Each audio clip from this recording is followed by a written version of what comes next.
Radio Playback India. नमस्कार, मैं अर्चना चाव जी आप सभी का स्वागत करती हूँ। आज मैं आपको सुना रही हूँ मुंशी प्रेमचंद की लिखी कहानी, जिसका शीर्षक है घास वाली। मुलिया हरी हरी घास का गट्ठा लेकर आई तो उसका गेहुआ रंग कुछ तमतमाया हुआ था और बड़ी बड़ी मद भरी आंखों में शंका समाई हुई थी। महावीर ने उसका तमतमाया हुआ चेहरा देखकर पूछा, क्या है मुलिया, आज कैसा जी है? मुलिया ने कुछ जवाब न दिया। उसकी आंखें डबडबा गईं। महावीर ने समीप आकर पूछा, क्या हुआ है, बताती क्यों नहीं?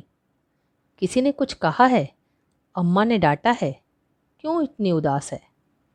मुलिया ने सिसक कर कहा, कुछ नहीं। हुआ क्या है, अच्छी तो हूँ। महावीर ने मुलिया को सिर से पांव तक देखकर कहा, चुपचाप रोएगी, बताएगी नहीं? मुलिया ने बात टाल कर कहा, कोई बात भी हो, क्या बताऊं? मुलिया इस ऊसर में गुलाब का फूल थी। गेहुआ रंग था, हिरन की सी आंखें, नीचे खींचा हुआ चिबुक, कपोलों पर हल्की लालिमा, बड़ी बड़ी नुकीली पलकें, आंखों में एक विचित्र आर्द्रता जिसमें एक स्पष्ट वेदना, एक मूक व्यथा झलकती रहती थी। मालूम नहीं चमारों के इस घर में वह अप्सरा कहाँ से आ गई थी। क्या उसका कोमल फूल सा गात इस योग्य था कि सर पर घास की टोकरी रखकर बेचने जाती? उस गांव में भी ऐसे लोग मौजूद थे जो उसके तलवे के नीचे आंखें बिछाते थे, उसकी एक चितवन के लिए तरसते थे, जिनसे अगर वह एक शब्द भी बोलती तो निहाल हो जाते।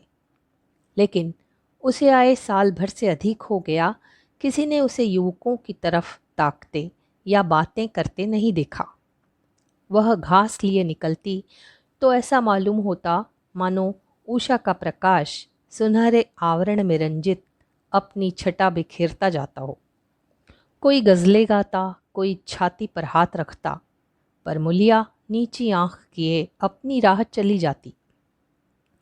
लोग हैरान होकर कहते, इतना अभिमान, महावीर में ऐसे क्या सुरखाब के पर लगे हैं?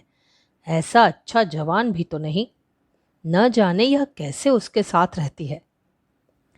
मगर आज ऐसी बात हो गई जो इस जाति की और युवतियों के लिए चाहे गुप्त संदेश होती, मुलिया के लिए हृदय का शूल थी। प्रभात का समय था। पवन आम की बौर की सुगंधि से मतवाला हो रहा था। आकाश पृथ्वी पर सोने की वर्षा कर रहा था। मुलिया सिर पर झौवा रखे घास छीलने चली तो उसका गेहुआ रंग प्रभात की सुनहरी किरणों से कुंदन की तरह दमक उठा। एकाएक युवक चैन सिंह सामने से आता हुआ दिखाई दिया। मुलिया ने चाहा कि कतरा कर निकल जाए, मगर चैन सिंह ने उसका हाथ पकड़ लिया और बोला, मुलिया, तुझे क्या मुझ पर जरा भी दया नहीं आती? मुलिया का वह फूल सा खिला हुआ चेहरा ज्वाला की तरह दहक उठा। वह जरा भी नहीं डरी, जरा भी न झिझकी। झौवा जमीन पर गिरा दिया और बोली, मुझे छोड़ दो, नहीं तो मैं चिल्लाती हूँ। चैन सिंह को आज जीवन में एक नया अनुभव हुआ। नीची जातों में रूप माधुर्य का इसके सिवा और काम ही क्या है कि वह ऊंची जात वालों का खिलौना बने। ऐसे कितने ही मार्के उसने जीते थे, पर आज मुलिया के चेहरे का वह रंग, उसका वह क्रोध, वह अभिमान देखकर उसके छक्के छूट गए। उसने लज्जित होकर उसका हाथ छोड़ दिया। मुलिया वेग से आगे बढ़ गई। संघर्ष की गर्मी में चोट की व्यथा नहीं होती, पीछे से टीस होने लगती है। मुलिया जब कुछ दूर निकल गई तो क्रोध और भय तथा अपनी बेकसी को अनुभव करके उसकी आंखों में आंसू भर आए। उसने कुछ देर जब्त किया, फिर सिसक सिसक कर रोने लगी। अगर वह इतनी गरीब न होती तो किसी की क्या मजाल थी कि इस तरह उसका अपमान करता। वह रोती जाती थी और घास छीलती जाती थी। महावीर का क्रोध वह जानती थी। अगर उससे कह दे तो वह इस ठाकुर के खून का प्यासा हो जाएगा, फिर न जाने क्या हो। इस ख्याल से उसके रोएं खड़े हो गए। इसीलिए उसने महावीर के प्रश्नों का कोई उत्तर न दिया। दूसरे दिन मुलिया घास के लिए न गई। सास ने पूछा, तू क्यों नहीं जाती? और सब तो चली गई। मुलिया ने सिर झुकाकर कहा, मैं अकेली न जाऊंगी। सास ने बिगड़कर कहा, अकेले क्या तुझे बाघ उठा ले जाएगा? मुलिया ने और भी सिर झुका लिया और दबी हुई आवाज से बोली, सब मुझे छेड़ते हैं। सास ने डांटा, न तू औरों के साथ जाएगी न अकेली जाएगी, तो फिर जाएगी कैसे? साफ साफ क्यों नहीं कहती कि मैं न जाऊंगी तो मेरे घर में रानी बन के निभाना होगा। किसी को चाम नहीं प्यारा होता, काम प्यारा होता है। तू बड़ी सुंदर है तो तेरी सुंदरता लेकर चाटूं? उठा झाबा और घास ला। द्वार पर नीम के दरख्त के साये में महावीर खड़ा घोड़े को मल रहा था। उसने मुलिया को रोनी सूरत बनाए जाते देखा, पर कुछ बोल न सका। उसका बस चलता तो मुलिया को कलेजे में बिठा लेता, आंखों में छिपा लेता, लेकिन घोड़े का पेट भरना तो जरूरी था। घास मोल लेकर खिलाए तो 12 आने रोज से कम न पड़े। ऐसी मजदूरी ही कौन होती है? मुश्किल से 1.5-2 रुपए मिलते हैं, वह भी कभी मिले कभी ना मिले। जब से यह सत्यानाशी लारियां चलने लगी है, इक्के वालों की बधिया बैठ गई है। कोई सेध भी नहीं पूछता। महाजन से 150 रुपये उधार लेकर इक्का और घोड़ा खरीदा था, मगर लारियों के आगे इक्के को कौन पूछता है? महाजन का सूद भी तो न पहुंच सकता था, मूल का कहना ही क्या। ऊपरी मन से बोला, न मन हो तो रहने दो, देखी जाएगी। इस दिलजोई से मुलिया निहाल हो गई। बोली, घोड़ा खाएगा क्या? आज उसने कल का रास्ता छोड़ दिया और खेतों की मेड़ों से होती हुई चली। बार बार सतर्क आंखों से इधर उधर ताकती जाती थी। दोनों तरफ ऊख के खेत खड़े थे। जरा भी खड़खड़ाहट होती उसका जी सन्न हो जाता, कहीं कोई ऊख में छिपा न बैठा हो। मगर कोई नई बात न हुई। ऊख के खेत निकल गए, आमों का बाग निकल गया, सींचे हुए खेत नजर आने लगे। दूर के कुएं पर पुल चल रहा था। खेतों की मेड़ों पर हरी हरी घास जमी हुई थी। मुलिया का जी ललचाया। यहाँ आधा घंटे में जितनी घास छिल सकती है, सूखे मैदान में दोपहर तक न छिल सकेगी। यहाँ देखता ही कौन है? कोई चिल्लाएगा तो चली जाऊंगी।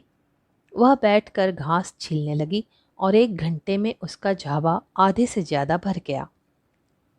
वह अपने काम में इतनी तन्मय थी कि उसे चैनसिंह के आने की खबर ही न हुई। एकाएक उसने आहट पाकर सिर उठाया तो चैनसिंह को खड़ा देखा। मुलिया की छाती धक से हो गई। जी में आया भाग जाए, झाबा उलट दे और खाली झाबा लेकर चली जाए, पर चैनसिंह ने कई गज के फासले से ही रुककर कहा, डर मत, डर मत, भगवान जानता है मैं तुझसे कुछ न बोलूँगा। जितनी घास चाहे छील ले, मेरा ही खेत है। मुलिया के हाथ सुन्न हो गए, खुरपी हाथ में जम सी गई, घास नजर ही ना आती थी। जी चाहता था जमीन फट जाए और मैं समा जाऊं। जमीन आंखों के सामने तैरने लगी। चैनसिंह ने आश्वासन दिया, छीलती क्यों नहीं, मैं तुझसे कुछ कहता थोड़े ही हूँ। यहीं रोज चली आया कर, मैं छील दिया करूँगा। मुलिया चित्रलिखित सी बैठी रही। चैनसिंह ने एक कदम आगे बढ़ाया और बोला, तू मुझसे इतना डरती क्यों है? क्या तू समझती है मैं आज भी तुझे सताने आया हूँ?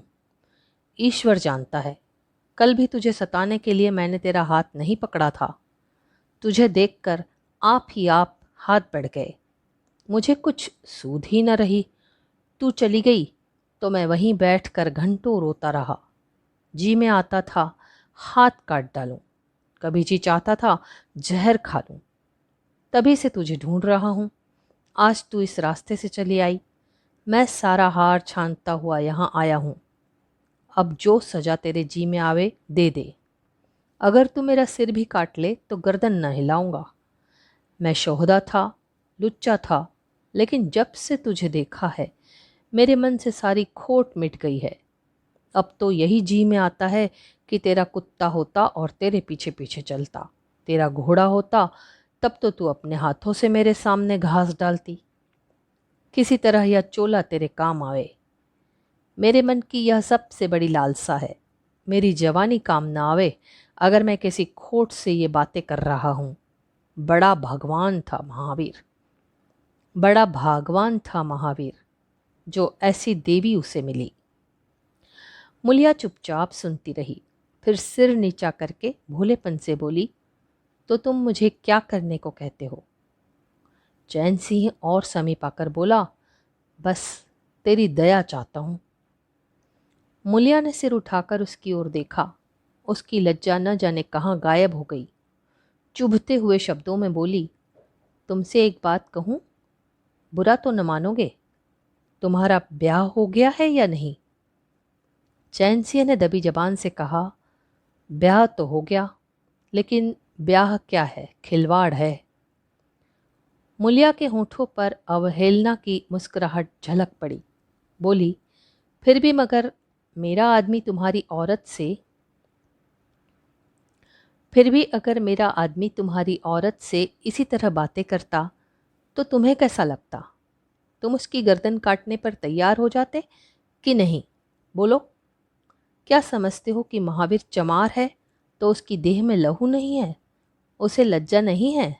अपने मर्यादा का विचार नहीं है? मेरा रूप रंग तुम्हें भाता है क्या? घाट के किनारे मुझसे कहीं सुंदर औरतें नहीं घूमा करती? मैं उनके तलवों की बराबरी भी नहीं कर सकती।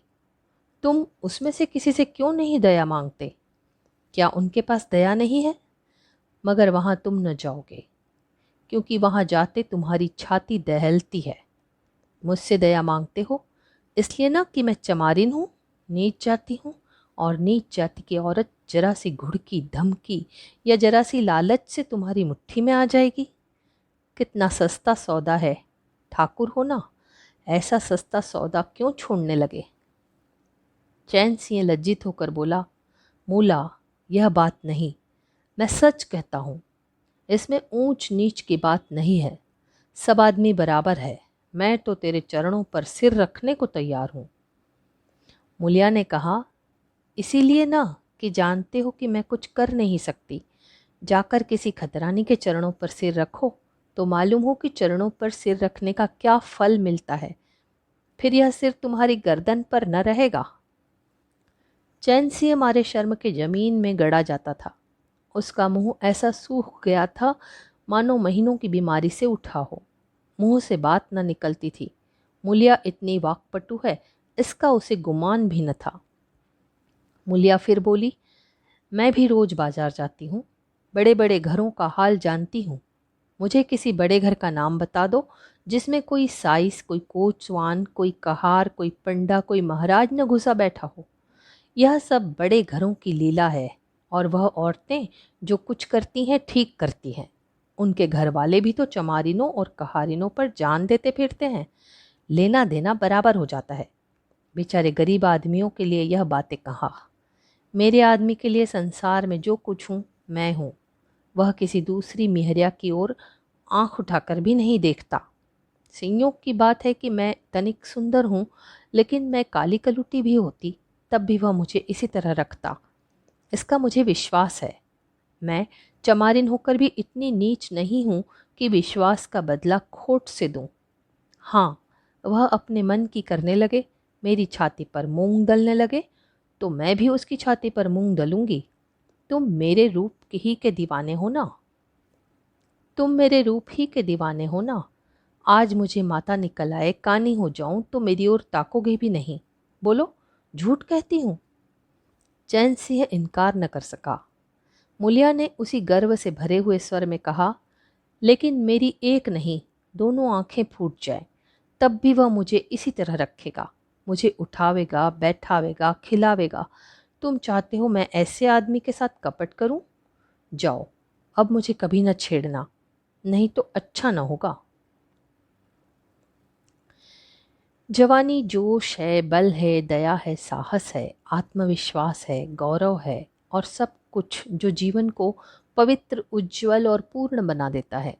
जवानी का नशा घमंड है, निर्दयता है, स्वार्थ है, शेखी है, विषय वासना है, कटुता है और वह सब कुछ जो जीवन को पशुता, विकार और पतन की ओर ले जाता है।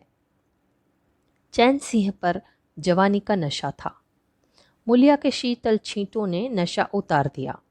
जैसे उबलती हुई चाशनी में पानी के छिटे पड़ जाने से फेन मिट जाता है, मैल निकल जाता है और निर्मल शुद्ध रस निकल आता है। जवानी का नशा जाता रहा, केवल जवानी रह गई। कामिनी के शब्द जितनी आसानी से दीन और ईमान को गारत कर सकते हैं, उतनी ही आसानी से उनका उद्धार भी कर सकते हैं। चैन सिंह उस दिन से दूसरा ही आदमी हो गया। गुस्सा उसकी नाक पर रहता था। बात बात पर मजदूरों को गालियां देना, डांटना, पीटना उसकी आदत थी। असामी उससे थर थर कांपते थे। मजदूर उसे आते देखकर अपने काम में चुस्त हो जाते थे, पर ज्यों ही उसने इधर पीठ फेरी और उन्होंने चिलम पीना शुरू किया, सब दिल में उससे जलते थे, उसे गालियां देते थे। मगर उस दिन से चैन सिंह इतना दयालु, इतना गंभीर, इतना सहनशील हो गया कि लोगों को आश्चर्य होता था। कई दिन गुजर गए। एक दिन संध्या समय चैन सिंह खेत देखने गया। पूरा चल रहा था। उसने देखा कि एक जगह नाली टूट गई है और सारा पानी बाहर चला जाता है। क्यारियों में पानी बिल्कुल नहीं पहुंचता, मगर क्यारी बनाने वाली बुढ़िया चुपचाप बैठी है। उसे इसकी जरा भी फिक्र नहीं है कि पानी क्यों नहीं आता। पहले यह दशा देखकर चैन सिंह आपे से बाहर हो जाता था। उस औरत की उस दिन मजदूरी काट लेता और पूरा चलाने वाले को घुड़कियां जमाता। पहले यह दशा देखकर चैन सिंह आपे से बाहर हो जाता। उस औरत की उस दिन की मजूरी काट लेता और पूरा चलाने वालों को घुड़कियां जमाता। पर आज उसे क्रोध नहीं आया। उसने मिट्टी लेकर नाली बांध दी और खेत में जाकर बुढ़िया से बोला, तू यहाँ बैठी है और पानी सब बहा जा रहा है। बुढ़िया घबरा कर बोली, अभी खुल गई होगी राजा, मैं अभी जाकर बंद किए देती हूँ। यह कहती हुई वह थर थर कांपने लगी। चैन सिंह ने उसकी दिलजोई करते हुए कहा, भाग मत, भाग मत, मैंने नाली बंद कर दी। बुढ़ऊ कई दिन से नहीं दिखाई दिए, कहीं काम पर जाते हैं कि नहीं? बुढ़िया गदगद होकर बोली, आजकल तो खाली ही बैठे हैं भैया, कहीं काम नहीं लगता। चैन सिंह ने नम्र भाव से कहा, तो हमारे यहाँ लगा दो, थोड़ा सा सन रखा है, उसे काट दे। यह कहता हुआ वह कुएं की ओर चला गया। यहाँ 4 पुर चल रहे थे, पर इस वक्त 2 हकवे बेर खाने गए थे। चैन सिंह को देखते ही मजूरों के होश उड़ गए। ठाकुर ने पूछा, 2 आदमी कहाँ गए? तो जवाब क्या देंगे? सबके सब डांटे जाएंगे। बेचारे दिल में सहमे जा रहे थे। चैन सिंह ने पूछा, वह दोनों कहाँ चले गए? किसी के मुंह से आवाज न निकली। सहसा सामने से दोनों मजूर धोती के एक कोने में बेर भरे आते दिखाई दिए। खुश खुश बात करते चले आ रहे थे। चैन सिंह पर निगाह पड़ी तो दोनों के प्राण सूख गए। पांव मन मन भर के हो गए। पांव मन मन भर के हो गए। अब न आते बनता है न जाते। दोनों समझ गए कि आज डांट पड़ेगी, शायद मजूरी भी कट जाए। चाल धीमी पड़ गई। इतने में चैन सिंह ने पुकारा, बढ़ाओ बढ़ाओ, कैसे बेर हैं? लाओ जरा मुझे भी दो, मेरे ही पेड़ के हैं ना। दोनों और भी सहम उठे। आज ठाकुर जीता न छोड़ेगा। कैसा मीठा मीठा बोल रहा है, उतनी ही भिगो भिगो कर लगाएगा। बेचारे और भी सिकुड़ गए। चैन सिंह ने फिर कहा, जल्दी से आओ जी, पक्की पक्की सब मैं ले लूँगा। जरा एक आदमी लपक कर घर से थोड़ा सा नमक तो ले लो। बाकी दोनों मजदूरों से उसने कहा, तुम भी दोनों आ जाओ। उस पेड़ के बेर मीठे होते हैं, बेर खा ले, काम तो करना ही है। अब दोनों भगोड़ों को कुछ ढाढ़स हुआ। सभी ने जाकर सब बेर चैन सिंह के आगे डाल दिए। सभी ने जाकर सब बेर चैन सिंह के आगे डाल दिए और पक्के पक्के छांट कर उसे देने लगे। एक आदमी नमक लाने दौड़ा। आधा घंटे तक चारों पुर बंद रहे। जब सब बेर उड़ गए और ठाकुर चलने लगे तो दोनों अपराधियों ने हाथ जोड़कर कहा, भैया जी आज जान बख्शी हो जाए, बड़ी भूख लगी थी, नहीं तो कभी न जाते। चैन सिंह ने नम्रता से कहा, तो इसमें बुराई क्या हुई, मैंने भी तो बेर खाए, एक आधा घंटे का हरज हुआ यही ना। तुम चाहोगे तो घंटे भर का काम आधे घंटे में कर दोगे, न चाहोगे दिन भर में भी घंटे भर का काम न होगा। चैन सिंह चला गया तो चारों बातें करने लगे। एक ने कहा, मालिक इस तरह रहे तो काम करने में जी लगता है, यह नहीं कि हरदम छाती पर सवार। दूसरा बोला, मैंने तो समझा आज कच्चा ही खा जाएंगे। तीसरे ने कहा, कई दिन से देखता हूँ मिजाज नरम हो गया है। चौथा बोला, सांझ को पूरी मजूरी मिले तो कहना। पहला फिर बोला, तुम तो हो गोबर गणेश, आदमी का रुख नहीं पहचानते। दूसरे ने जवाब दिया, अब खुल दिल लगाकर काम करेंगे, अब खूब दिल लगाकर काम करेंगे। तीसरा फिर बोला, और क्या, जब उन्होंने हमारे ऊपर छोड़ दिया तो हमारा भी धर्म है कि कोई कसर न छोड़े। चौथा बोला, मुझे तो भैया ठाकुर पर अब भी विश्वास नहीं आता। एक दिन चैन सिंह को किसी काम से कचहरी जाना था। 5 मील का सफ़र था।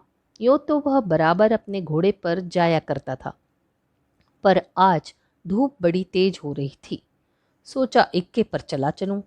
महावीर को कहला भेजा, मुझे लेते जाना। कोई 9 बजे महावीर ने पुकारा। चैन सिंह तैयार बैठा था। चटपट इक्के पर बैठ गया, मगर घोड़ा इतना दुबला हो रहा था, इक्के की गद्दी इतनी मैली और फटी हुई, सारा सामान इतना रद्दी कि चैन सिंह को उस पर बैठते शर्म आई।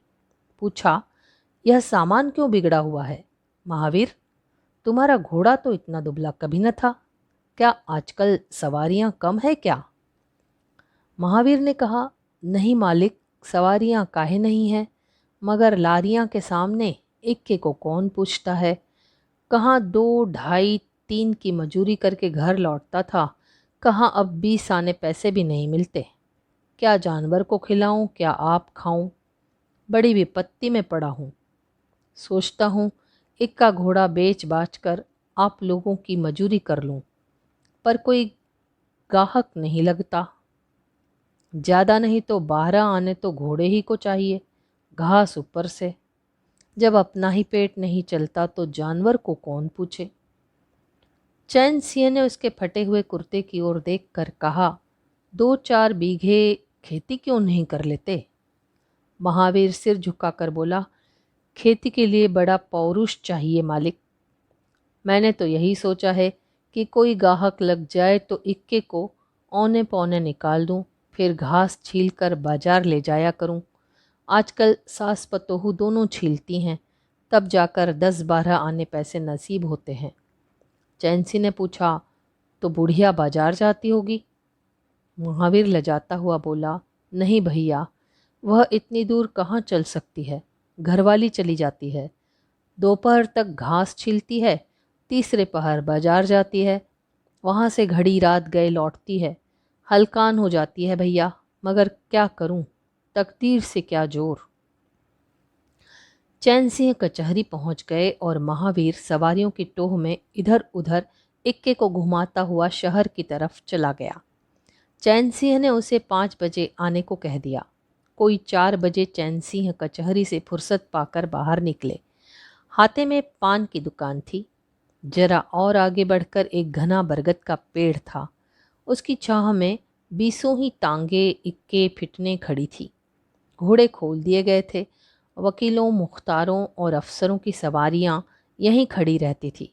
चैन सिंह ने पानी पिया, पान खाया और सोचने लगा, कोई लारी मिल जाए तो जरा शहर चला जाऊं, कि उसकी निगाह एक घास वाली पर पड़ गई। सिर पर घास का झाबा रखे साइसों से मोल भाव कर रही थी। चैन सिंह का हृदय उछल पड़ा। यह तो मुलिया है। बनी ठनी एक गुलाबी साड़ी पहने कोचवानों से मोल तोल कर रही थी। कई कोचवान जमा हो गए थे। कोई उससे दिल लगी करता था, कोई घूरता था, कोई हंसता था। एक काले कलूटे कोचवान ने कहा, मूला, घास तो अधिक से अधिक 6 आने की है। मूलिया ने उन्माद पैदा करने वाली आंखों से देखकर कहा, 6 आने पर लेना है तो सामने घसियारने बैठी है, चले जाओ, 2-4 पैसे कम में पा जाओगे। मेरी घास तो 12 आने में ही आएगी। एक अधेड़ कोचवान ने फिटन के ऊपर से कहा, तेरा जमाना है, 12 आने नहीं, 1 रुपया मांग। लेने वाले झक मारेंगे और लेंगे। निकलने दे वकीलों को, अब देर नहीं है। एक तांगे वाले ने, जो गुलाबी पगड़ी बांधे हुए था, बोला, बुढ़ऊ के मुंह में पानी भराया, अब मूलिया काहे को किसी की ओर देखेगी। चैन सिंह को ऐसा क्रोध आ रहा था कि इन दुष्टों को जूते से पीटे। सब के सब कैसे उसकी ओर टकटकी लगाए ताक रहे हैं, आंखों से पी जाएंगे। और मूलिया भी यहाँ कितनी खुश है, न लजाती है, न झिझकती है, न दबती है। कैसा मुस्कुरा मुस्कुरा कर, रसीली आंखों से देख देख कर, सिर का अंचल खिसका खिसका कर, मुंह मोड़ मोड़ कर बातें कर रही है। वही मूलिया जो शेरनी की तरह तड़प उठी थी। इतने में 4 बजे अमले और वकील मुख्तारों का एक मेला सा निकल पड़ा। अमले लारियों पर दौड़े, वकील मुख्तार इन सवारियों की ओर चले। कोचवानों ने भी चटपट घोड़े जोते। कई महाशयों ने मूलिया को रसिक नेत्रों से देखा और अपनी अपनी गाड़ियों पर जा बैठे। एकाएक मूलिया घास का झाबा लिए फिर उस फिटन के पीछे दौड़ी। फिटन में एक अंग्रेजी फैशन के जवान वकील साहब बैठे थे। उन्होंने पावदान पर घास रखवा ली, जेब से कुछ निकाल कर मूलिया को दिया। मूलिया मुस्कुराई। दोनों में कुछ बातें भी हुई जो चैन सिंह न सुन सके। एक क्षण में मूलिया प्रसन्न मुख घर की ओर चली। चैन सिंह पान वाले की दुकान पर विस्मृति की दशा में खड़ा रहा। पान वाले ने दुकान बढ़ाई, कपड़े पहने और अपने केबिन का द्वार बंद करके नीचे उतरा तो चैन सिंह की समाधि टूटी। पूछा, क्या दुकान बंद कर दी? पान वाले ने सहानुभूति दिखाकर कहा, इसकी दवा करो ठाकुर साहब, यह बीमारी अच्छी नहीं है। चैन सिंह ने चकित होकर पूछा, कैसी बीमारी? पान वाला बोला, कैसी बीमारी? आधा घंटे से यहाँ खड़े हो जैसे कोई मुर्दा खड़ा हो। सारी कचहरी खाली हो गई, सब दुकानें बंद हो गई, मेहतर तक झाड़ू लगाकर चल दिए, तुम्हें कुछ खबर हुई? यह बुरी बीमारी है, जल्दी दवा करा डालो। चैन सिंह ने छड़ी संभाली और फाटक की ओर चला कि महावीर का इक्का सामने से आता दिखाई दिया। कुछ दूर इक्का निकल गया तो चैन सिंह ने पूछा, आज कितने पैसे कमाए महावीर? महावीर ने हंसकर कहा, आज तो मालिक दिन भर खड़ा ही रह गया, किसी ने बेगार में भी न पकड़ा, ऊपर से 4 पैसे की बीड़ियाँ पी गया। चैन सिंह ने जरा देर के बाद कहा, मेरी एक सलाह है, तुम मुझसे 1 रुपया रोज लिया करो।